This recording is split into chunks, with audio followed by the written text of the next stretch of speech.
नमस्ते सदावत्सले मातृभूमि। हमारे देश के अंदर हम डेमोक्रेटिक कंट्री हैं, इसमें कोई शक नहीं है। लेकिन डेमोक्रेटिक कंट्री होने के बावजूद जो लोग रिप्रेजेंट करने के लिए आते हैं पार्लियामेंट में, वो कोई भी पार्टी हो, वो बाहुबलियों को ढूंढती है, वो धनवान लोगों को ढूंढती है, क्योंकि धन कौन खर्च करेगा। वो बलवान लोगों को ढूंढती है, जिसके पास शक्ति हो, जिसके पास साधन हो, जिसके पास संसाधन हो। अब हालांकि चुनाव आयोग ने पहले से पैसा तय कर दिया कि भाई 1 करोड़ रुपया इसमें खर्च हो सकता है, 40 लाख का ये चुनाव है, 10 लाख का ये चुनाव है, इससे ज़्यादा खर्चा नहीं हो सकता। चुनाव आयोग ने लगातार इन विषयों पर ये भी कहा है कि भाई आपको डिस्क्लोज करना पड़ेगा, सोर्स ऑफ इनकम के अलावा बाकी चीज़ें भी आपको डिस्क्लोज करके बतानी पड़ेंगी कि आखिर आपके पास ये धन जो है वो आपने कितना खर्च किया। उसके लिए एक बाकायदा बुक मेंटेन होती है, बाकायदा एक कोषाध्यक्ष चुनाव का रखा जाता है, कौन उसका हिसाब किताब करेगा, उसकी प्रिपरेशन होती है और वो लगाया जाता है। लेकिन फिर भी हम सब जानते ही हैं कि आम आदमी जो सच्चे हृदय का है वो चुनाव नहीं लड़ पाता। वो चुनाव इसलिए नहीं लड़ पाता कि पॉलिटिकल पार्टी पैसा मांगती है। दूसरा, अगर उसने कहा कि 1 करोड़ का चुनाव है या 90 लाख 95 लाख रुपए का लोकसभा का चुनाव है, तो फिर 95 लाख चलो उसने कहीं से इकट्ठे कर लिए।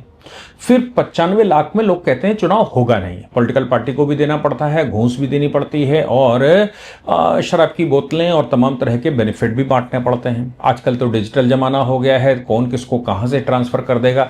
और ये तरीके लोगों ने निकाले हैं कि भाई कूपन बांट देते हैं, कूपन बांट दिए, शराब की दुकान पर चले जाइए, वहां से कूपन दिखाओ और कूपन दीजिए और ले आइए।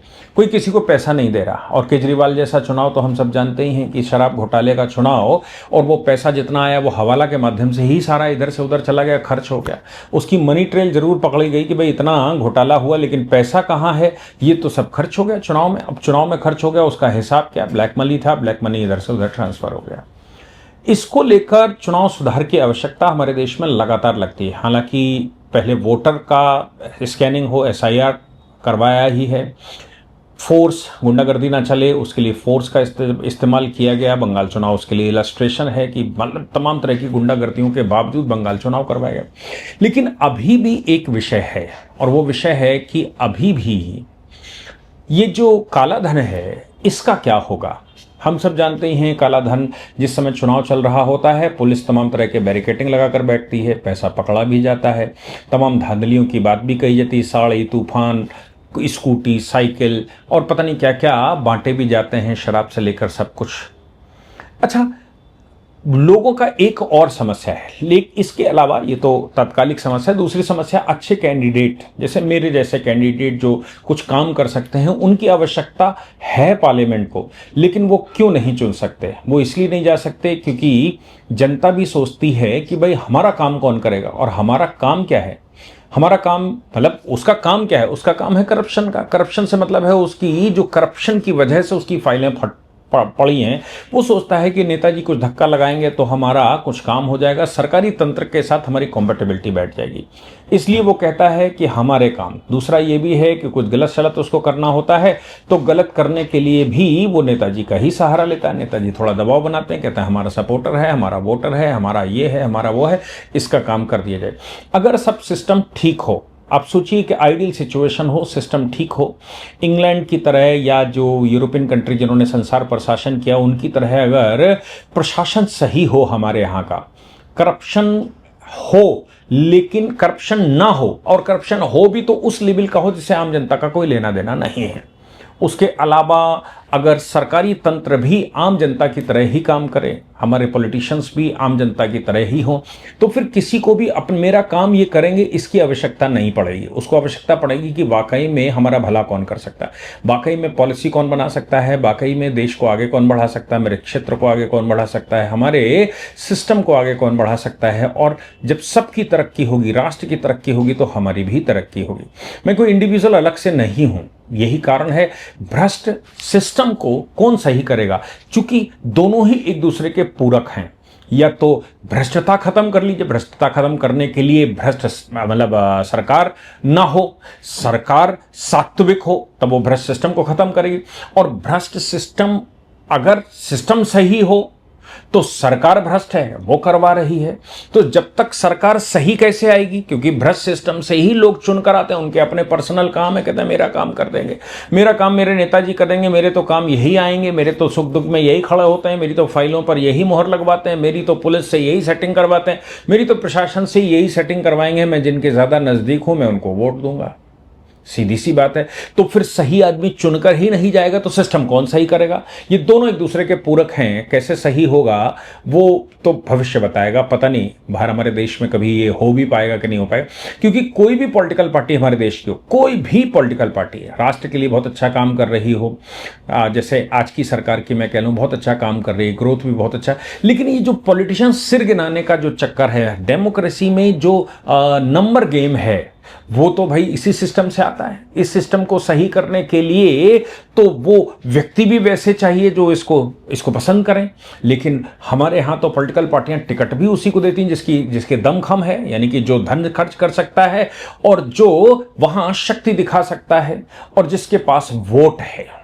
वोट से मतलब मेरा काम तो नेताजी करेंगे, ये भ्रष्ट हैं तो ये भ्रष्टता मेरी जो पुलिस की फाइल है वो क्लियर करवा देंगे, या फिर मेरा चालान हो गया तो उससे मुझे बचवा लेंगे, मैं गलत तरीके से ट्रैफिक क्रॉस करता हूं ये मेरे चालान से मुझे बचाएंगे। ऐसे बहुत सारी चीजें हमारे देश में हैं जिसकी वजह से भ्रष्टता को कैसे सही किया जाएगा ये पता नहीं। इसलिए बहुत अच्छी सरकारें भी इन्हीं लोगों को प्रेफरेंस देती हैं और बहुत बड़ा तंत्र होता है, वो वही उनको मतलब उनको चूंकि सिर गिनाना है बहुत ईमानदारी से, सात्विकता से, या मैं कहूं कि सत्यवादी हरिश्चंद्र के माध्यम से अगर सरकारें बनाना चाहें तो बनती नहीं है। लोग एक्सपेरिमेंट करके देख चुके हैं केजरीवाल के रूप में, लेकिन केजरीवाल भी बाद में उस दलदल से भी बड़े दलदल में घुस गए और वो नमक की जगह, मतलब दाल में नमक की जगह नमक ही पूरा पीने लगे, दाल ही खत्म कर दी। ऐसे भी लोग हैं ही, और तमाम तरह से इस तरह के कारनामे लोग दिखाते ही आते हैं। इसलिए बड़ा मुश्किल होता है कि कैसे इस तंत्र को ठीक किया जाएगा, ये एक बड़ा प्रश्न है। जनता एक बार तय कर ले तो शायद उसको भ्रष्टाचार की आवश्यकता ही ना पड़े, शायद उसको भ्रष्ट लोगों की आवश्यकता ना पड़े। अगर मशीनरी सही हो, भ्रष्टाचार पॉलिटिकल दबाव हो ही ना, तो फिर मुझे नहीं लगता कि हमें जरूरत पड़ सकती है भ्रष्ट लोगों को चुनने की। खैर, लेकिन ये जो बाहुबल है, ये जो धनबल है, इस धनबल को कंट्रोल कैसे किया जाए? एटलीस्ट इस धनबल को कंट्रोल करने के लिए ऑनरेबल सुप्रीम कोर्ट में एक केस आया, और ये केस अपने आप में कुछ कहता है। ये case state of Karnataka versus Prateek Paras Rampuria 2026 का जजमेंट है। 2 जजेस की बेंच बैठी ऑनरेबल सुप्रीम कोर्ट की, इसने जजमेंट दिया। और मामला क्या था ये समझ लीजिए। मामला ये था कि धन पकड़ा गया तो मुकदमा फाइल हुआ तो हाई कोर्ट के पास पहुंचे सनब। हाई कोर्ट ने कहा कि धन देने की तो आप बता रहे हो, किसको दिया गया या पूरी रिपोर्ट नहीं है, कहां चला गया ये 20 लाख रुपया, ये अनअकाउंटेड कैश सीज तो हुआ है, लेकिन किसको देना था, किसके पास पहुंचना था, इसलिए ये भाई पिटीशन मेंटेन नहीं होती, मतलब ये केस मेंटेन नहीं होता। सुप्रीम कोर्ट के पास यही बात गई। बेल्लारी का मामला था, 2014 का मामला है, 2026 में पहुंचा। आप सोचो 12 साल हो चुके हैं, और 20 लाख रुपया अनअकाउंटेड पकड़ा गया था। हाई कोर्ट ने इस फाइल को रिजेक्ट कर दिया था, इस केस को ही रिजेक्ट कर दिया था, खारिज कर दिया था। बोले 20 लाख रुपया पकड़ा जरूर गया है, लेकिन इसकी रिसिपिएंट डिटेल नहीं है, किसको देना था, किसने लिया, इसलिए यह केस मेंटेन नहीं हो सकता। मामला सुप्रीम कोर्ट आया। सुप्रीम कोर्ट में नेशनल मैंडेट की तरह, मतलब इसको बड़ी समस्या की तरह ऑनरेबल सुप्रीम कोर्ट ने लिया। सुप्रीम कोर्ट ने इस मामले में कहा कि भाई 2019 से लेकर 2025 तक हजारों केसेस इस प्रकार के ब्लैक मनी के आए हैं इलेक्शन के दौरान। अकेले 2024 के लोकसभा चुनाव में जो पैसा सीज किया गया है उनका भी अभी ट्रायल शुरू नहीं हुआ, तब तक 2029 आ जाएगी, बात खत्म हो गया।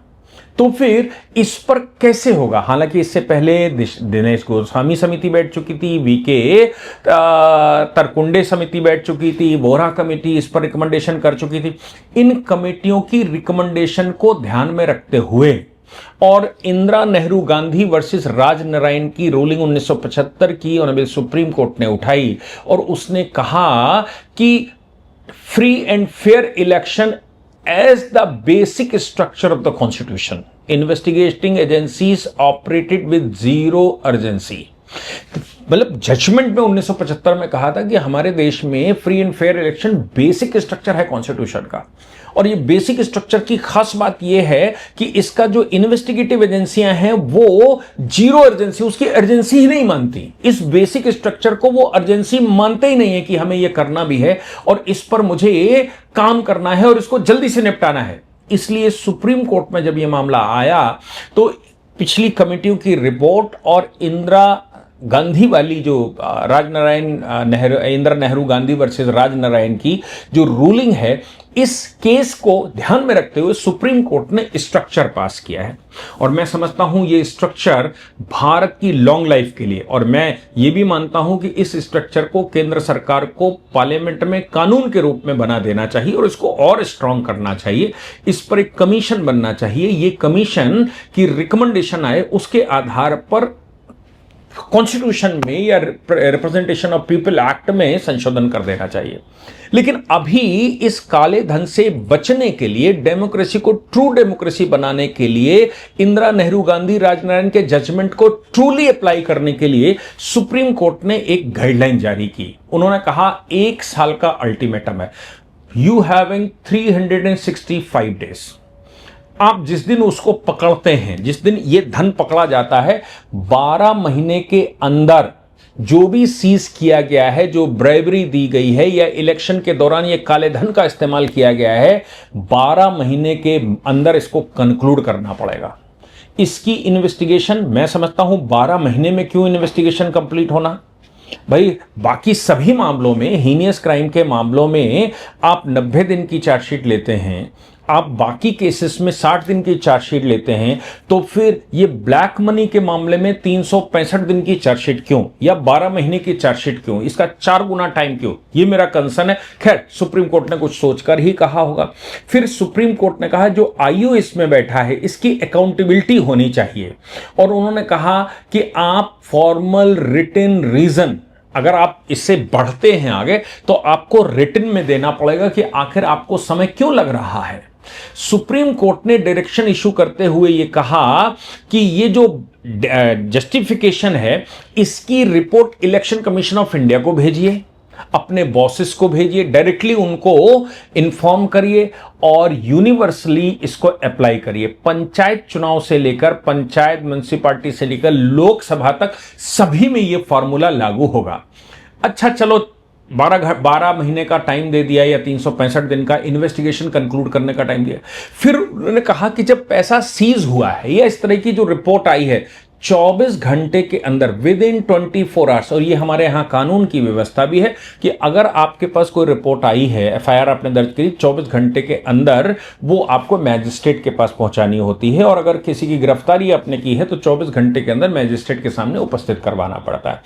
ये फॉर्मूला अब इलेक्शन के इन मामलों में भी सुप्रीम कोर्ट ने लागू कर दिया है। सुप्रीम कोर्ट ने कहा है कि 24 घंटे के अंदर इस पर जो सर्विलांस टीम है जिसने इसको पकड़ा है, 24 घंटे के अंदर मैजिस्ट्रेट को नोटिफिकेशन जाना चाहिए। प्रामा फेसाई इलेक्टोरल रॉन्ग डूइंग इसमें पाई जानी चाहिए और इसमें रिटन प्रूफ प्राइमा फेसाई आपको देना पड़ेगा कि भाई ये पैसा पकड़ा गया है और ये आपका है। हालांकि समस्या ये आती है कि जो पैसा पकड़ा जाता है आधा तो पुलिस वाले ही उसमें कुछ मंडवली कर लेते हैं, और फिर अगर जनता उसमें एक्टिव हो जाए और पैसा पकड़ते समय कोई वीडियोग्राफी कर ले, कोई फोटोग्राफी कर ले, तो मुझे लगता है कि कुछ ज़्यादा मामला आगे बढ़ेगा। इलेक्शन कमीशन ऑफ इंडिया को डायरेक्ट रिपोर्टिंग करिए कि आपके साथ ऐसा हुआ, आपने इतना धन पकड़ा है और ये इलेक्शन के दौरान पकड़ा है। वो धन किसका था, कैसा था, वो छोड़ दीजिए, लेकिन 3 ट्रैप यहां पर थे। एक तो फाइनेंशियल ट्रैप, दूसरा जुडिशियल ट्रैप, तीसरा पॉलिटिकल ट्रैप, जिसकी वजह से हम अभियुक्त को या चुनाव जीतने वाले को या चुनाव हारने वाले को इंसाफ नहीं मिलता था। चुनाव जीतने वाला अगर असाधन को इस्तेमाल करता था, गलत साधनों का इस्तेमाल करता था, तो फिर वो बेचारा, मतलब वो बेचारा क्या, उसके 5 साल हो जाते। तब देखिए ये 2014 का मामला है, 2026 में सुप्रीम कोर्ट आया, अब आप सोचो इलेक्शन कहाँ गया होगा, उसके बाद इलेक्शन का क्या हुआ होगा, सरकारें बदल गई होंगी, क्या क्या नहीं हुआ होगा। बेल्लारी में 2014 में आप सोचो कि सुषमा जी जहां तक मुझे याद है चुनाव लड़ी थी, और 2014 में बेल्लारी से जो मुझे याद है सोनिया जी चुनाव लड़ी थी, ये उसका ही मामला होगा या जो भी मामला है। खैर, इसमें फाइनेंशियल ट्रैप की बात सुप्रीम कोर्ट ने कही है। उन्होंने कहा है कि ऑटोमेटिक इनकम टैक्स की एंट्री होनी चाहिए। अगर 10 लाख रुपया या उससे ज्यादा पकड़ा गया है तो IT department, income tax department को सीधी सूचना दी जानी चाहिए ताकि वो उस सोर्स को ट्रेस कर सके। भाई जिसका पैसा है आपके पास आया, कहां से आया छोड़ दीजिए, आप उठाइए और सीधे इनकम टैक्स को जमा कर दीजिए। इनकम टैक्स वालों को बुला दीजिए कि भाई ये पैसा इनका 10 लाख रुपया है, इससे ज्यादा पकड़ा गया। उससे कम का मामला है, उस पर भी मैं बताऊंगा उस पर क्या होना है। फिर जुडिशियल ट्रैप आता है। जुडिशियल ट्रैप का क्या होता है साहब, 2014 का मुकदमा है, 2026 में हाईकोर्ट ने डिसाइड किया, अब सुप्रीम कोर्ट पहुंचा। इस मामले में सुप्रीम कोर्ट ने एक नई पहल की है और डायरेक्शन जारी किया है। सुप्रीम कोर्ट ने कहा हाई कोर्टों को मैं डायरेक्शन देता हूं कि वो फास्ट ट्रैक कोर्ट इनके लिए बनाए। जैसे सभी मामलों के लिए फास्ट ट्रैक कोर्ट बनाए जाते हैं, वैसे ही इलेक्शन में पकड़े जाने वाले धन के लिए भी फास्ट ट्रैक कोर्ट होना चाहिए, और आप फास्ट ट्रैक कोर्ट उसको कंक्लूड करे, ऐसा आदेश दिया है। यानी कि अब वो जो सामान्य कोर्ट में चलता था 10 साल मुकदमा, फिर हाई कोर्ट पहुंचता था, वो नहीं चाहिए। अब इसके लिए फास्ट ट्रैक कोर्ट बनाए।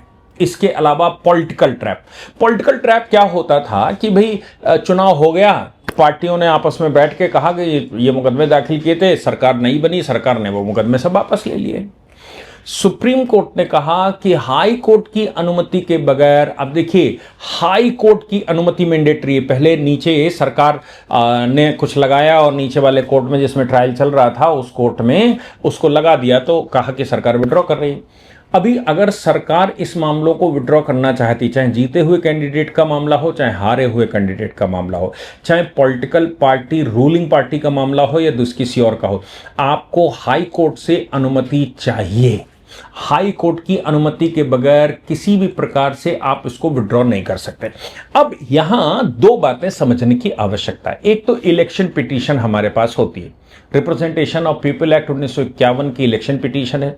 इलेक्शन पिटीशन हारने वाला कैंडिडेट जीतने वाले कैंडिडेट के खिलाफ 45 दिन के अंदर फाइल करता है, विद इन 45 डेज, यानी कि चुनाव के बाद 1.5 महीने का टाइम होता है, और इलेक्शन पिटीशन फाइल होती है हाई कोर्ट में। इलेक्शन के मामलों में कोई और पिटीशन रिट जुरिडिक्शन लागू नहीं होता है, सुप्रीम कोर्ट भी उसको नहीं सुनता। लेकिन यहां पर इस बार आज सुप्रीम कोर्ट ने अपनी पावर और हाई कोर्ट की पावर एक्सटेंड की है। एक्सटेंड का मतलब उन्होंने कहा कि इलेक्शन पिटीशन के अलावा 45 दिन के अंदर इलेक्शन पिटीशन का मामला जो होता है वो छोड़ दीजिए, वो होने दीजिए। इसके अलावा जो क्रिमिनल प्रोसीडिंग है बीएनएस के तहत या प्रिवेंशन ऑफ करप्शन एक्ट के तहत, इसमें स्पेशल क्रिमिनल कोर्ट बिठाइए, इंप्रिजनमेंट और फाइनेंशियल पेनल्टीज लगाइए, 1 साल की स्ट्रिक्ट पुलिस इन्वेस्टिगेशन मैंडेटरी कर दीजिए। यानी कि इलेक्शन पिटीशन जो फाइल होती है 45 दिन में उसको फाइल कर, मेरा मानना है कि इस पर सुझाव देना चाहिए कि इलेक्शन पिटीशन 6 महीने तक फाइल की जा सकती है। 6 महीने का टाइम देना चाहिए। इलेक्शन पिटीशन को डिसाइड करने के लिए भी 6 महीने का टाइम देना चाहिए, क्योंकि इलेक्शन पिटीशन 6 महीने में अगर डिसाइड नहीं हो पाती है तब तक तो अगला चुनाव आ जाता है, फिर कौन ध्यान देता है। तो जनता तो ठगी सी रह गई ना, जिसने वोट दिया, जिसने चुनाव ईमानदारी से लड़ा, वो तो ठगी से रह गई। बेईमान तो आगे निकल गया और बेईमान 5 साल बाद आराम से घर बैठ गया। इसके लिए सुप्रीम कोर्ट ने कहा कि भाई जो इलेक्शन, अब इलेक्शन पिटीशन के मामले में भी समझ लीजिए, इलेक्शन पिटीशन भी हमारे यहां 5-5, 10-10 साल में डिसाइड होती है। बहुत लंबा समय लग जाता है इलेक्शन पिटीशन डिसाइड होने। उसका कारण क्या है?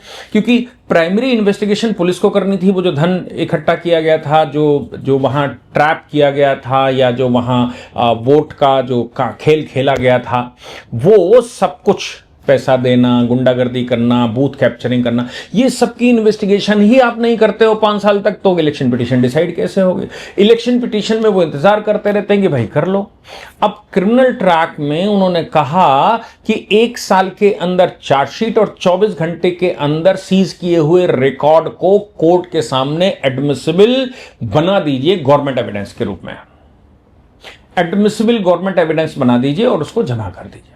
हालांकि पिटीशन सडन इनफ्लक्स होता है, बहुत सारे एविडेंसेस हमारे पास नहीं होते और बहुत सारी समस्याएं होती हैं, उनको कोर्ट ने डील किया है। अब देखिए, इलेक्शन पिटीशन जब डिसाइड होगी तब होगी, लेकिन अगर मामला अभी है कि वो साड़ी बांट रहा था और अपोजिशन ने इलेक्शन पिटीशन, चूंकि इलेक्शन पिटीशन अपोजिट कैंडिडेट ही, हारा हुआ कैंडिडेट ही फाइल कर सकता है केवल, तो आम जनता क्या करे भाई? आम जनता, वो दोनों मिल गए, उन्होंने इलेक्शन पिटीशन, वो हार तो गए ही थे, उन्होंने कोई ले देकर अपना कर लिया, उन्होंने कहा ठीक है हमारा खर्चा निकल आया यार, तुम जीत गए हो, क्या है अगले साल फिर देखेंगे। और सरकार भी बैठी, सरकार ने भी कहा चलो इनकी विड्रॉ कर देते हैं, काम खत्म कर देते हैं, तो आम जनता तो ठगी रहेगी। आम जनता के लिए ये जो मामला है पॉलिटिकल इम्यूनिटी का है, ये पॉलिटिकल इम्यूनिटी आम जनता के लिए सुप्रीम कोर्ट ने खत्म, मतलब शुरू कर दी, मतलब पॉलिटिकल इम्यूनिटी उनके लिए खत्म कर दी। अब आम जनता इस पर घुस आती है। आम जनता कैसे घुसेगी?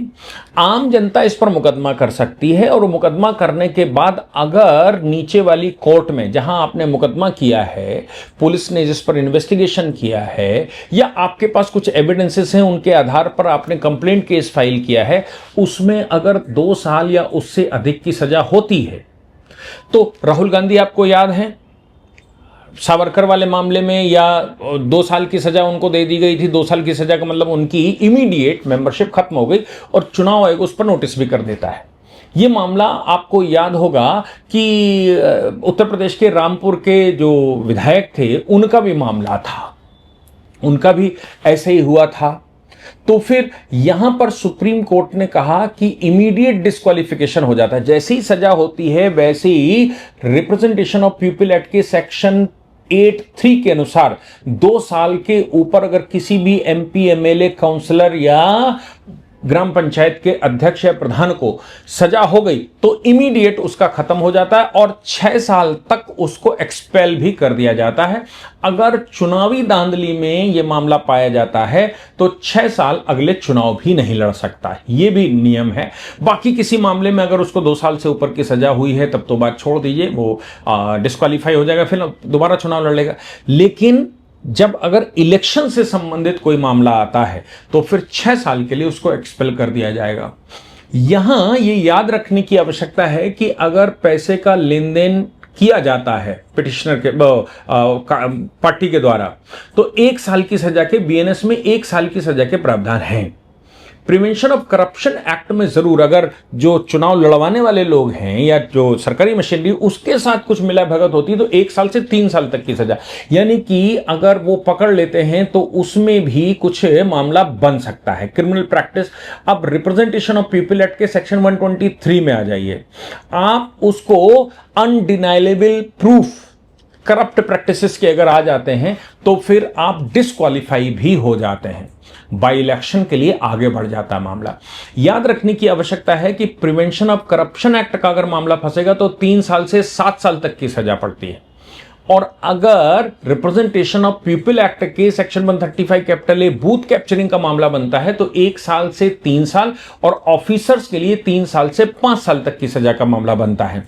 और इनकम टैक्स एक्ट याद रखिएगा, इनकम टैक्स एक्ट में अगर आप डिस्क्लोज नहीं कर रहे थे या गलत तरीके से पैसा लाया गया था जो अनडिस्क्लोज्ड उससे लाया गया था, अनअकाउंटेबल मनी आपके पास थी, तो 6 महीने से लेकर 7 साल तक की सजा के प्रावधान है।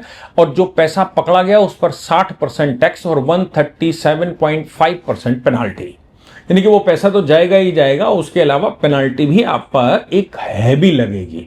तो ये ध्यान रखिएगा, ये सजाएं जो पीछे स्क्रीन पर चल रही हैं, इन सजाओं को जरूर देख लीजिएगा। ये सजाएं आपको ये बताएंगी कि भाई कौन से मामला ऐसा फाइल किया जाए कि इलेक्शन निरस्त हो जाए और दोबारा बाई इलेक्शन का नंबर आ जाए।